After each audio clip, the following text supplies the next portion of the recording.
All right, we are live. Welcome to today's VETgirl YouTube live event. Super excited to have Dr. Rudinsky with us here, small animal internal medicine guru, and we're going to be talking about the ins and outs of feline chronic enteropathy. I was joking with Dr. Rudinsky earlier, and I was like, I'm going to be the one that talks about the questions, answers the questions, not asks the questions, because I don't. This is not what I know how to do. I mean, No, so I'll do the questions at the end, but Dr. Rudinsky is our guru. We're going to be talking about, again, chronic enteropathy. Welcome to today's session. Super excited for you all to be here with us today. My name is Dr. Garrett Paxtinger. I'm a board-certified critical care specialist, hence why I'm not going to be answering any questions about this. And I am located just north of Philadelphia. As I look outside my office window, it is cloudy, got cold again. Pretty annoyed about that, and it's probably going to rain later. Dr. Rudinsky, where are you logging in from today? I'm also coming from a slightly cold and gloomy area with Columbus, Ohio. No. Yeah, we have the East Coast represented here, but I can tell you Maria's with us, and she gave us a virtual hug from Ecuador. I promise, Dr. Rudinsky, we have a great crowd and an international crowd. So if you can all please do me a favor. I love seeing this. Type in where you are logging in from around the country or around the world. We have Maryland so far, Pennsylvania, again, Ecuador, Kansas City, another Maryland. Welcome. Maryland's representing today, but please keep typing where you are logging in from. I'll read off some more later, but I'm going to go ahead and go over some VETgirl housekeeping to get this party started. And again, thank you for being here with us today. As you all know, when we had the benefit, the fortune, the pleasure of an amazing educational partner, we're happy to provide completely free race-approved CE to the world. So Royal Canin is our partner today. Thank you so much to Royal Canin for allowing us to provide this amazing education with Dr. Rudinsky. They're an amazing educational partner of ours. So thank you so much, Royal Canin, for being here with us today. Oh, more Germany, Colorado, Michigan, Brooklyn, Southern California, Pittsburgh. See, Minnesota, Ohio, South Florida, Oregon. Keep typing in. Love reading them. Love reading them. As you're logging in, as you're typing in, this is how you're going to get your VETgirl CE certificate. Firstly, whether you use your fancy smartphone with that QR code or type in that web address, tinyurl.com/VG for VETgirl, and then today's date, 5/9/24. Please do that within the next hour. It is 12:03 Eastern now. We're going to leave this open until 1 p.m. Eastern. When you fill out this form, please make sure you use the email address associated with your VETgirl online account. That way I can put your CE certificate directly onto your My Credits page. So please fill this out within the next hour and make sure when you do, you use your VETgirl associated email account. I will type this into the chat box a little bit later, and I'll also remind us later at the end of the session on how to do this. Remembering this is on YouTube, if you want to make your YouTube screen big, we know sometimes people are on smaller screens, click that bottom right open-ended box. It'll make the YouTube video the entire portion of your screen. If you're not familiar with VETgirl, we are the tech-savvy way to get your online CE. We offer 150 hours or more of CE every year. We have webinars, rounds, YouTube lives, blogs, videos, podcasts. Now we have numerous, I think 12 or 13 certificate programs. All of this is part of your VETgirl membership. So whether you are an individual or you're part of an amazing team, we hope you are using the full extent, the benefits of your VETgirl membership. This goes over a little bit more. Remember, we do offer discounts as well for interns, residents, new graduates, and nurses. We also offer completely free memberships to any student, whether you're a veterinarian student or nurse technician student, actively enrolled, free membership, or if you're in the military, former or active, thank you for your service. We offer you free membership as well. And then finally, type in if you are. We'd love to know how many of you are going to meet us in New Orleans this year. Super excited. The general session is sold out. We still have a couple of seats left open for our neurology masterclass, but we are completely sold out for our VETgirl U, which is going to be in June in NOLA, New Orleans. So you get your chicory coffee, your beignet, and your jazz band ready. We're going to be excited to see you. Let's see here. Massachusetts, California, Michigan, Maine, Nebraska, Calgary, Alberta, PA, Portugal, Charlotte. Again, keep typing in. We love it. But with that said, I'm ECC. I don't know anything about chronic enteropathies. My long-term patient is about 7 minutes. Dr. Rudinsky, you are an internal medicine guru. You deal with these chronic cases all the time. Thank you so much for being here. If you can give our audience a little bit of a background of who you are, where you are, what you love to do, and then please take it away. The floor is yours. Wonderful. Thank you, Garrett. Thank you to the VETgirl team. And most importantly, thank you to Aurora Canin for helping us put all this together. My name is Adam Rudinsky. I'm coming to you, like I said, from Columbus, Ohio. And I'm thrilled to be here because I think the last 20 years or so of my life have been almost exclusively dedicated to cats and dogs with diarrhea. So here today, I did my internal medicine residency, I did my master's, and one of my postdocs here at Ohio State, bounced around to Purdue and Nationwide Children's Hospital for some of my other training, and happily on faculty here at Ohio State right now.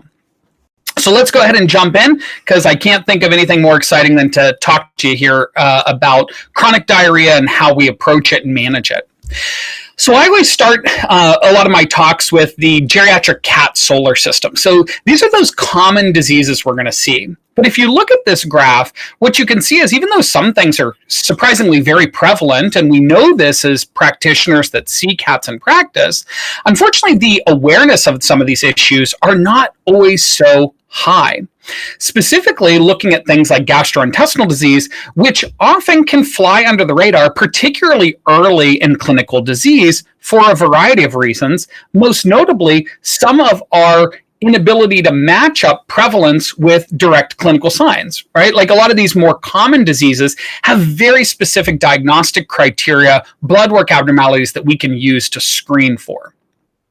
So as you can see about the prevalence of the data here in the chronic enteropathy world, we've got about 2.5 to 5% of cats presenting with chronic gastrointestinal signs, right? Now, these are shockingly high prevalence numbers from these different studies. When you compare them to, let's say, all of the feline solar system diseases, you're looking at a big chunk of that. And if you compare them to individual diseases, this is a really high magnitude. And when you compare that to the fact that we're probably even missing some of them, right? If we're not really scrutinizing weight changes, we're not really interrogating how much that animal is eating with a good nutritional history, we can miss a lot of these things. So I am going to often talk to my clients about really at-home monitoring body condition score, muscle condition score. I find that most of my clients are actually really engaged. They like taking part in this part of the management protocol of their cats. And these are some of the early signs that we see pick up in a lot of animals before they have, oh, my cat had diarrhea on my carpet or outside the litter box, right? They're early things we can pick up. In addition to this, fecal scoring, I think, is something that's underutilized in our patients, right? And part of that is not all of us want to dive hands and face first into the litter box, right? It's not why we get a cat, so that we can manage the litter box. If you combine that with the fact that a lot of people now have automated litter boxes, we're losing touch with what the fecal quality in these patients are, and owners are often missing it. So I always throw this challenge out, and this is from a project we did with one of my students in our lab. And this is a picture of my own cat's diarrhea and urine clumping, one of my previous cats, to kind of illustrate a couple of points.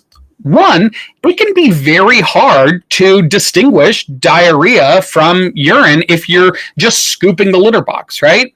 And when you actually look at a survey of how many people are interested in what's going on in the litter box or aware of what's going on in the litter box, you'll see that the majority of people actually report that it's a minority of the time that they actually think about what's going on with their cat's bowel movements. So if I were to look at both of those bowel movements and I wasn't diarrhea obsessed like I am, I might just scoop both of those and consider them urine cakes, even though one of them is actually feces, right?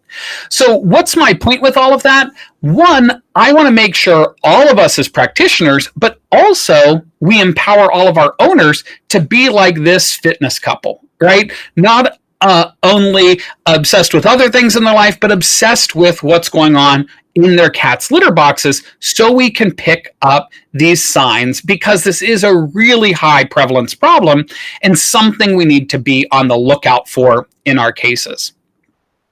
And that's particularly important because when we consider all of that prevalence data, we consider how frequent cats come in for chronic vomiting or chronic diarrhea. That's also in contrast to fighting a lot of misinformation out there. Right? So this is stuff you can easily find online that describes normal cat vomiting, right? And that's not normal. Vomiting is a protective reflex. If VETgirl asked me here onto this YouTube live and I just all of a sudden vomited onto my keyboard, hopefully you guys from all around the world wouldn't go, oh, that's just good old Dr. Rudinsky. He vomits all the time. It's normal vomiting. You'd say, can we get him some help? We need to figure out what's going on, hopefully at least, right? Yet we treat cats differently. We just go, oh, that's vomiting, right? And my point with that is at the end of the day, a lot of owners don't even disclose these problems to us when we're seeing them in practice. So with that, hopefully that kind of reaffirms our desire, if you will, if I'm using to diarrhea-centric terminology, but that reaffirms our desire to really invest in what's going on with these patients, because once you get that information, then I can make an assessment of what to do with that, right? Because I'm not saying a cat that vomits once a year needs a $3,000 workup, but if that cat is vomiting every week, a couple times a month, that's probably a sentinel that something else is going on. But when I look at what gastrointestinal disorders are going to be most common in these patients, there's a couple big ones that I'm thinking about under normal circumstances.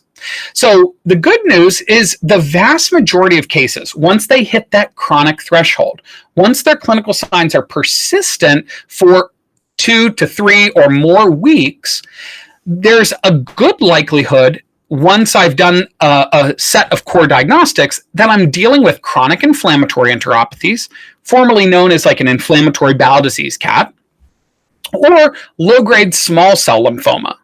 Those make up the vast majority, and although there's a little bit of conflicting evidence on this, for the most part, those have similar prognosis, those have similar treatment protocols. Now, certainly, I have large cell lymphoma as my third kind of differential here. And that's only to represent a larger class of diagnostics. Large cell lymphoma would be obviously something with a much more guarded prognosis, something that requires much more different treatment in terms of directed chemotherapy. And that, along with other diseases like eosinophilic sclerosing fibroplasia and a bunch of other litany of feline intestinal diseases, are possible, but luckily occurring at a very low prevalence. So how do we approach this diagnostically? Well, most of us on this call are actually probably quite familiar with this, right? We're getting a patient in, and like we talked about in the beginning, we're assessing them for gastrointestinal signs. We're using our history and our physical exam to do that. And at some point in that journey, you're going to have to suspect a chronic enteropathy. Anytime you have chronic gastrointestinal signs, we should have some suspicion of that. And then I'm going to use tiers of diagnostics to hopefully try to put animals into these different categories. Chronic inflammatory enteropathy, neoplastic processes, functional disorders like irritable bowel syndrome, eosinophilic sclerosing fibroplasia, or maybe an infectious process. Now, what I consider at the core of that are my starting diagnostics. That's the CBC Chem UA, and particularly in cats 6 years or older, I'm going to be looking at a thyroid level as well. With that set of information, I get a lot out of what's going on because I can rule out a lot of competing interests. I can say, no, this isn't a hyperthyroid cat. No, this isn't a chronic kidney disease cat that's presenting with gastrointestinal signs. So a lot of power in what we often refer to as the minimum database or our systemic screening test. From there, I can move on to gut-specific testing, and there's some that I use quite regularly, like fecal testing in my diarrhea cats, and there's some that I use more selectively depending on the budget of that animal or the clinical signs presentation. And that would be stuff that we traditionally consider on our gastrointestinal profile, like vitamins like cobalamin and folate, trypsin-like immunoreactivity, or TLI for EPI, or even a PLI for pancreatitis. So after I get that diagnostic information, I'm typically moving on to abdominal imaging of some sort. And really, you can look at these diagnostics as use whichever you have access to, use whichever you have financial resources to do, and most importantly, use whichever that you can complete and interpret correctly. Right? Radiographs are something that's very obtainable, very straightforward comparatively in interpretation.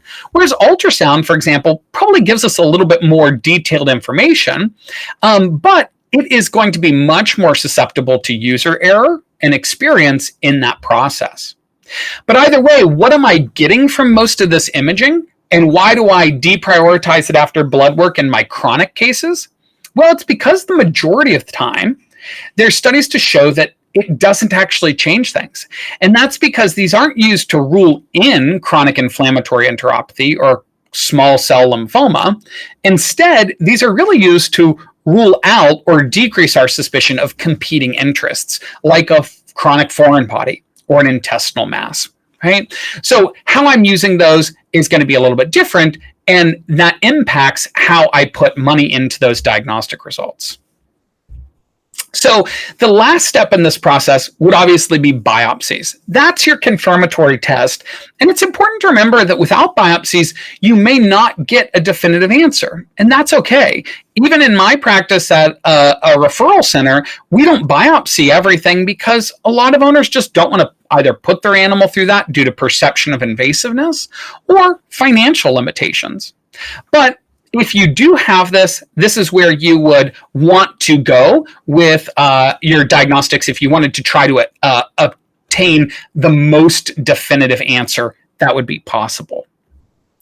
So we went through that because that's kind of a very standard approach to working these cases up, right? I've got a chronic suspicion, and due to the longer duration an animal has clinical signs, the less likely I am to suspect that this is related to more acute differentials. The more likely I am to expect something like chronic inflammatory enteropathy or small cell lymphoma, and then I use my diagnostics to confirm that suspicion and keep me on the right direction.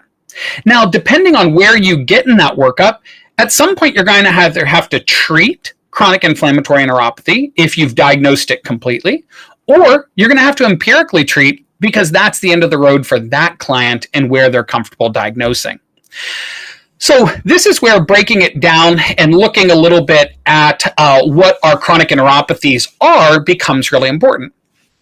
So like I said, this is a new term for what we're thinking about with inflammatory bowel disease, and it keeps it a little bit broader. Why does this occur? Well, we break it down in terms of what's happening in this ecosystem. So what's in the environment? That's why diet is so important in our management. Who's living there? That's that ecosystem, that dysbiosis, that buzzword that we hear so frequently. And that's why we use things like probiotics and other microbiome modulators. And then lastly, we've got the immune system. That's the host, that's the animal. And that's why sometimes we need anti-inflammatories and steroids. Now, when you break it down in terms of response rate, 60% of cats are going to be food responsive, and 40% of cats are going to be responsive to all these other things. So when I translate that to my diagnostic approach, this is how I set up my average approach for a cat with chronic enteropathy. At any point in time, I'm doing my initial testing or advanced testing, and that's dictated once again by you and the owners and their specific goals. But during that process, I try to manage diet first, add in microbial management, and then get to anti-inflammatories. But also remember that this isn't possible in every case, right? Sometimes you're going to have to mix this up depending on the signs and stability of the animal.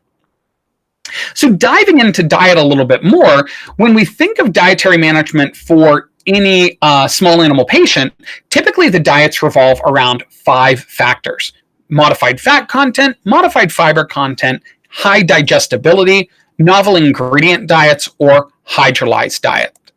And those situations, this is where we need to choose one of these to work best for this patient. Now, luckily, fat content doesn't seem to be super appropriate for our feline patients, and that leaves us a little bit more of a narrow group with the other 4.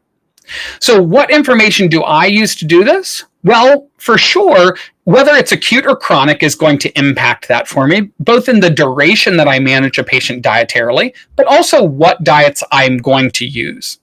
The second biggest thing for me would be whether or not I have specific clinical signs, that being vomiting, small bowel or large bowel diarrhea, because those are going to impact which diets I like the most.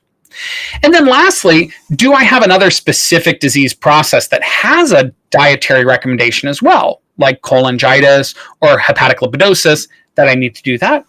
And what diets do I have? What nutritional resources do I have, right? Can I call my scientific service veterinarian at Royal Canin? Yes, you have that resource. Can I order these from distributors or to my clinic? Yes, we have those resources. So looking at diet and looking at those core 4 groups, this is what I'm choosing from: hydrolyzed, novel protein, easily digestible, and fiber enhanced. And when I apply these diets in the context of a clinical patient, I start looking a little bit more into how the properties overlap amongst them and which one is going to be important for the animals, particularly considering not only the standard line of gastrointestinal diets, but also the fact that companies like Royal Canin have a lot of multifunction and combination care diets that are out there for you, like a hydrolyzed protein renal diet or hydrolyzed protein in other processes. So breaking it down into my first line diet choices, this is kind of the table I'm using, right? The more small bowel, the more vomiting my clinical signs are, the more I'm going to use easily digestible diets, hydrolyzed diets, due to some of the overlap in those properties. The more I have large bowel to mixed bowel signs, the more I'm likely to use novel limited ingredient diets or fiber enhanced diets. And that's because of the relative importance of fiber in hindgut type diseases, in that high digestibility that's beneficial in proximal gastrointestinal diseases. Now, you'll see some differences between dogs and cats for comparative purposes, as well as for acute versus chronic. And that impacts, once again, like we were talking about in my clinical signs, what choices I make under those circumstances. So when I prescribe one of these diets, I'm then looking at how long do I need to use this for an individual case. And this is, once again, where it's going to depend on species and signs. If I truly think, like the majority of animals, that this is a food intolerance, a diet trial only has to be about 2 weeks. That's much easier for the owner to hunker down on and commit to than, say, a food allergy trial, which is those cases that often have concurrent dermatologic and gastrointestinal signs. In that scenario, I'd still need that long diet trial. But cats are actually notoriously fast responders to diet trials, with the average response time being actually only about a week. So if diet doesn't work, I still have recommendations for that animal to continue the diet. And that's because there's data out there that shows that even if I'm in one of these other differentials, other types of chronic enteropathy other than food responsive, I can lessen my requirement for other medications by keeping the animal on a diet long term, right? You're helping the gut along by providing that diet. Right? So I'm not going to pull off diet. I'm going to move on to either another diet trial if I think there's a reasonable suspicion that that might work, or I'm going to move on and start adding other medications. Now, this is the historical list, but I do want to change it a little bit. If you look at antimicrobial responsive chronic neuropathy, that's not something that we really look at anymore. And instead, we've changed that now to microbiome responsive chronic neuropathy. And where that change came from is a little bit of data on all of the stuff coming out recently about dysbiosis in the gut, damage to that ecosystem. So if we think of the gastrointestinal tract similar to, say, a ocean reef here, right? It's a really complicated ecosystem that is going to be very delicate.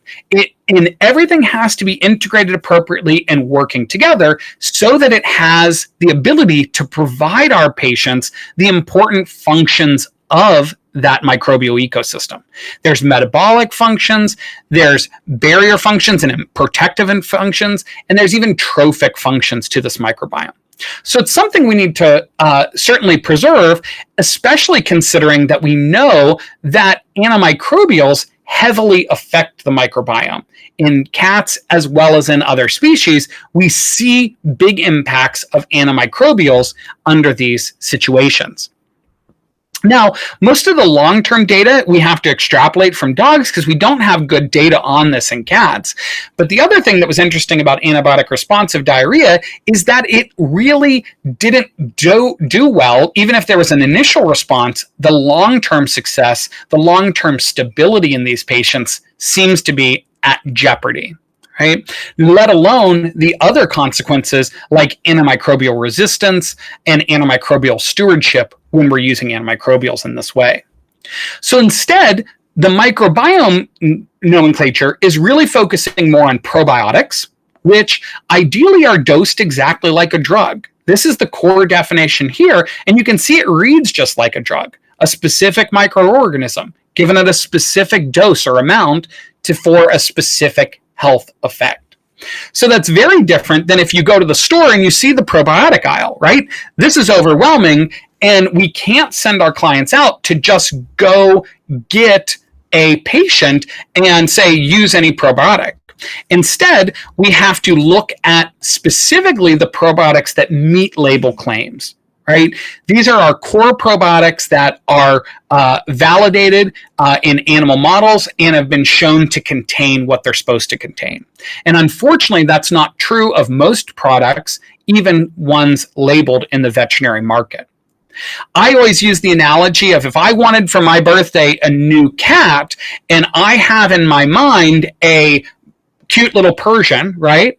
I can't tell my friends that I want a Felis catus. That's the genus and species. The breed is strain because maybe they get me a completely different, like a Sphinx or something, right? Also a cool cat, but a far cry from that Persian that I wanted. So even if you're saying go out and get a similar genus and species of the probiotic that you want, you can't do that because it won't translate that way. This is an example of research probiotics, B. fragilis, and you can see that just the strain alone can cause paradoxical effects, one being quite beneficial, one being quite detrimental in these hosts. Now, at the end of the day, I do use probiotics, but it's important to remember that it's actually rare that they're going to respond solely to probiotics. So this is really an adjunctive therapy for me, and something that I add into my dietary recommendations with the commercial options that are available, but I'm not hoping for that eureka, everything responded specifically. Now, we have a little bit of an exception with fecal transplants that are now available to us over the counter for our patients. I'm still using these as a rescue clause for my refractory animals that have failed other treatments like diet, probiotics, and steroids, but they do have a place. It's just our understanding of them is still very limited, and we don't have a full scope of everything we're doing with them, and that's why I reserve this for more conservative use in, let's say, extreme situations. And then lastly, in my traditional approach of chronic enteropathy management of the microbiome and diet fails me, that's when I'm going to move on to my immunomodulatory responsive cases. And that's where I'm choosing a drug, typically my first line being a corticosteroid and my secondary agent being an alkylating agent for these cats as my appropriate response. So this is kind of the order of the drugs that I like: steroids, followed by chlorambucil, followed by cyclosporin, in that order. And then in certain circumstances, we might use cyclophosphamide, mycophenolate, depending on the clinical signs that the animal's displaying under those circumstances. And with that, that'll guide you through. And if you look at using diet, probiotics, immunomodulatories and fecal transplants, you should be able to manage about 90 to 95% of these cases. And then you have a small group of refractory cases that are going to require more unusual treatments or other processes in that process. So hopefully that presented a little bit of an overview of kind of start to finish diagnosis and management of chronic enteropathy in cats. And I'm going to turn it back over to you, Garrett, at this point for our Q&A. Awesome, Dr. Rudinsky. Thank you so much. And I have to be honest, I am using all of my willpower. I may need like a Gatorade after this because I'm going to be so dehydrated from using all my willpower to not come up with a crappy dad joke about chronic enteropathy. I mean, I have dad hats behind me. I am all ready to dole them out, but I'm going to do my best to refrain from not doing that. But seriously, that was amazing. Awesome information. Great summary from start to finish. These are certainly challenging cases. So for our attendees out there, please go ahead, type some questions into that little chat question screener. I will read through them in a second, and we'll talk to Dr. Rudinsky about them. Again, housekeeping, just as we finish up. Firstly, again, thank you to so much to Royal Canin. As I said in the beginning of the presentation, so they're an amazing educational partner with VETgirl, and they allowed us to provide this completely free CE event. Justine did type it into the questions screener. There's a little bit of a backlog with race right now. This is race pending. So please go ahead and fill out the form. I'm going to put this slide back up right now, and the URL is in the question screener again, tinyurl.com/VG5924, which is today's date, or you can use your fancy smartphone and use that QR code. Please make sure you fill out that form. We have another half an hour, 1 p.m. Eastern. It is 12:30 p.m. Eastern now. I believe it open until 1 p.m. Eastern. And then as soon as this is race approved officially, it'll get there, and hopefully in about a week or two at most. I will make sure to upload all of your certificates to your My Credits page, which is a reminder again to please, when you fill out this form within the next 30 minutes, if you have not done it already, please make sure you use your VETgirl associated email account so I can, again, put that CE certificate where it needs to be. Okay. With that said, please go ahead and type questions in. I'm going to start reading a couple out to Dr. Rudinsky. Dr. Rudinsky, a question came in. Have you, this may be very geographically related, but parasitic infections with chronic enteropathies, where would they fall on your list? I guess I'll say Ohio versus where you were trained more geographically. Are there other places where that would fit more? Yeah, it's a great question. We do want to focus on parasite screening. That's a big part of what we're looking at on the fecal testing with things like Intex Key Screen PCR panel or our routine fecal floats. Certainly, your high-frequency offenders are going to be rounds, whips, hookworms, those sorts of things. But also, don't forget about the role of like stomach worm and stuff like that in terms of your chronic vomiter cats, particularly even some of the low-frequency chronic vomiters. And so either empirical trials with things like fenbendazole or pyrantel or specific testing is always recommended for parasitic infections. We just would consider that an infectious chronic enteropathy versus an inflammatory chronic enteropathy. Awesome. Thank you. And I'm gonna start with a question of my own, in a sense, to bring in the next question on the list. I know you commented on the slides that vomiting in cats is very challenging because it could be a reflex. And please, I hope nobody is vomiting on our live today, but some we perceive to be normal or in the realm of acceptable. Where do you cut off the line from? And I'm going to take acute out of the mix because that's really not what we're talking about today. Like the cat, you're like, oh my God, did you eat a string or not? In the chronic enteropathy nature, like if you had a client that said, my cat vomits this many times a week, this many times a month, what raises your red flag to say, that's probably not in the realm of normal to me, and maybe we should think about reasons why? What is your standard for your clients? So for me, there's different standards I use, but one is going to be if it's a concern to the client, even if it's only happening every other month, I'm still going to work on that. If you think about even a once monthly vomiting frequency, that's still remarkably abnormal for comparing that to any other species, right? So at that point, especially because I have things like dietary therapy, environmental modification, really low stakes things that I can implement for those cats as a trial, I'm actually pretty aggressive about managing it. If I have a cat that's only vomiting twice a year, I'm probably not going to put that cat on steroids for that reason. So it's a little bit of a judgment call, taking into the cat, the owner, and yourself. Are there concurrent signs or other concerns, and how I move aggressively? Awesome. But diet's always a safe option. Environmental enrichment is always a safe option. Low-hanging fruit that, worst case scenario, you feed them well and you improve their environment. Excellent. And I'm going to take a question and add a couple of variables to make it a little bit of a more straight line question. But let's say we have an older cat, we'll say 10 to 15 years of age, multi-cat household. Blood work we ran is normal. We'll call it routine blood work, CBC Chem, UA, T4 type thing. I'll add in no diarrhea, no weight loss, but there is chronic vomiting. If you had your pick of the litter for the diagnostic that you're going to recommend next, is it going to be x-rays? Is it going to be an ultrasound? Is it going to be fecal? Or what may change your mind on that based on, I know, my limited history in that patient? Yeah. For a vomiter in particular, I would go to some form of imaging next. The reason for that would be my parasites that are big on my differential list for just vomiting would be things like Physoloctera. In extremely uncommon cases, maybe bacterial like a Helicobacter organism. So I'm going to need to empirically treat for those versus any luck on fecal testing. So I think imaging would be the thing that would be most impactful for those animals. Excellent. Thank you.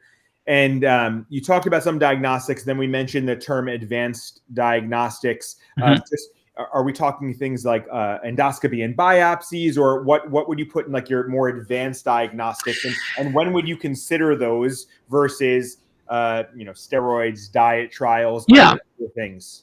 So that's a really good point of clarification, because what I mean by advanced diagnostics really is patient dependent. To some people, advanced diagnostics is an ultrasound, right? And to others, it's going to be endoscopic evaluation and biopsies. And to others, it might be full blood work. Right. So when I put that up in my spectrum, I always say you generally have some degree of baseline diagnostics or assessment. And at any point in the process, what I want to get across is that I can start empirical trials and I can bring in advanced diagnostics. The cleanest method is always to do all your diagnostics up front, then start your trials. But we all work in the real world. We understand there's financial limitations and owner limitations that you're going to have to fractionate that in a lot of cases. So advanced diagnostics would be anything that the owner, I guess, doesn't consent to up front that you may come back to and say, hey, diet failed. Are you more interested in that ultrasound now? Are you more interested in that biopsy, what have you? And I'm interested because this happened to me more often than you would expect in the ER, and I'm wondering for your cases as well. But whenever I talk to clients about here are the options, we could do diet, we could do steroids, we could do other things. If steroids are chosen, one thing I do prepare the owners, and this is after years of experience, is saying, listen, we can start the steroids. I have no problem with that. But I want you to be aware that you may see a really amazing response in some of these cases. And what I want to prepare you for is then, sometimes they come and they say, listen, my pets, my cat, my dog is not doing well. And I think we're just going to let this, quality of life. And then they see how great the patient feels after a week of steroids. Like, okay, now we want the ultrasound and now we want the oh. God, I was like, we have to be prepared that those biopsies may be altered. The results may be altered from the use of steroids. And I don't want you to see how great Fluffy or whoever else, how Fluffy feels after a week of steroids and say, I never knew he's back to being like a puppy again at 15. Exactly. I think it's a fair warning for all of our attendees out there, just to remind clients that these medications, especially steroids, may be quite beneficial to the point where they rethink they weren't going to do these diagnostics and put them through it or whatever it may be. And I'm not judging. I have an elderly cat right now where I'm going through the decision of do I do these diagnostics or not, and quality of life. And I get it, right? Yeah, for sure. Table, just a good reminder that, oh boy, sometimes these really work well, and then they come back in saying, let's do it all. And you're like, well, yeah. I can. but now we have the risk of that nebulous response. Exactly. A little more mud to read through. Yeah. And so, not to put you on the spot, we'll close down the webinar in session, but any last words of advice for our audience out there about chronic enteropathies? Any tips or tricks or things that you're like, I wish I knew this 15 years ago? Yeah, I think the big things would be this. We really focused in on the standard things. I have learned that through communication and emphasizing the importance of things, especially the things without side effects like diet, I get a lot more owners buying into that and willing to try. And then another thing that I only briefly kind of mentioned here or there is really the idea of stress component. That's mostly because of irritable bowel syndrome rather than chronic inflammatory enteropathy, but it never hurts to manage a cat's stress, similar to what we do for FIC cats. And that's also been shown to help these cats out. So you've got your core tools in a bag here. If you hunker down with good communication and also add in environmental management, I think you guys are going to see really good results. And it's certainly impacted my practice. Well, awesome. Again, Dr. Rudinsky, awesome information. Amazing as always. Thank you for being here with us. Again, thank you to Royal Canin for being an amazing educational partner and allowing us to provide this. As a reminder, again, that form will remain open for about the next 20 minutes. Please use the email address associated with your VETgirl account. We hope to get your CE certificates into your account within the next week or two. As this is race pending, it'll get done. Please don't worry. We'll get it into your account. Any questions, let us know by the customer service portal. Otherwise, we hope to see you, those that are coming in New Orleans. If not, stay tuned. 2025 will be a great location as well. And thank you all for taking some time out of your busy breakfast, lunch, dinner, day, night, weekend, whatever it is, wherever you are around the world. Thanks for being here. And we hope to see you online at our next VETgirl event. Have a great day, great week, great weekend, everyone. See you soon. Thank you.